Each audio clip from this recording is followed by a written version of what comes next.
Today we're going to be talking about the bones of the skull, part 2. If you have watched the part 1 of this video, we divided the bones of the skull into 2 parts.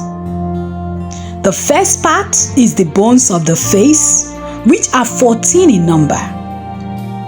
The second part, which is this video, are the bones of the cranium, that is the cranial bones, which are 8 in number. So in total, the skull bones are 22 in number. Just like we did with the facial bones, the cranial bones also have a paired and an unpaired part. Paired bones are bones that come in twos. Unpaired bones come as one. But before we go into that, I want to show you something. You see these lines on the face of these bones? These are joints. A joint is a junction where 2 or more bones meet.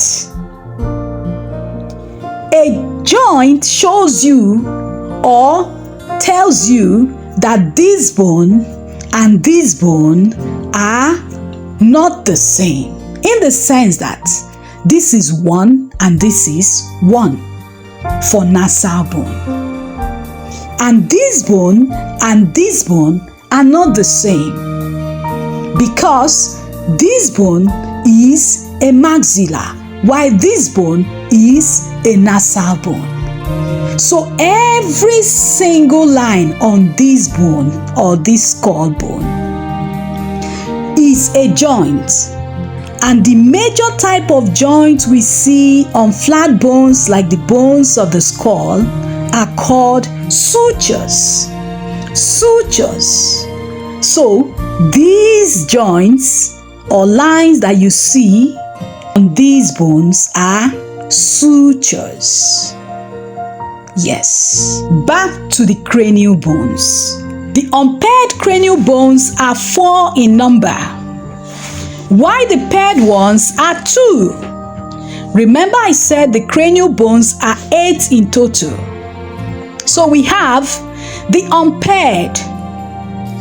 1 is the frontal bone, 2 is the ethmoid bone, 3 is the sphenoid bone,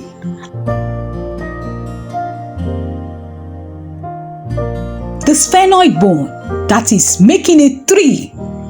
We still have 1 more, which is the occipital bone, which is better seen in the posterior view. So we'll come back to that. Now let's go back to the paired bones of the cranium. The first paired bone, remember I said there are just 2. We have the temporal bone. As you can see, this is the temporal bone. Some persons usually add mastoid bone. But the mastoid bone is not a single bone on its own. It is part of the temporal bone. It is a part of the temporal bone. This is the mastoid process. So it is a part of the temporal bone. The second paired bone of the skull is the parietal bone. Let's take a look at the posterior view of the skull. This is the posterior view of the skull. If you have the chance, I would advise you to go to your skills lab or anatomy lab or demonstration room or whatever name you call your gross anatomy laboratory. Go in there, pick a skull bone and take a look at what we have said so far. I've told you about the 4 unpaired bones of the cranium, and I said the occipital bone is one of them. This is the occipital bone. And this is the posterior view of the parietal bone. As you can see, I hope you got this right. Thank you so much. Continue to stay tuned on Anatomy Made Easy. Bye-bye.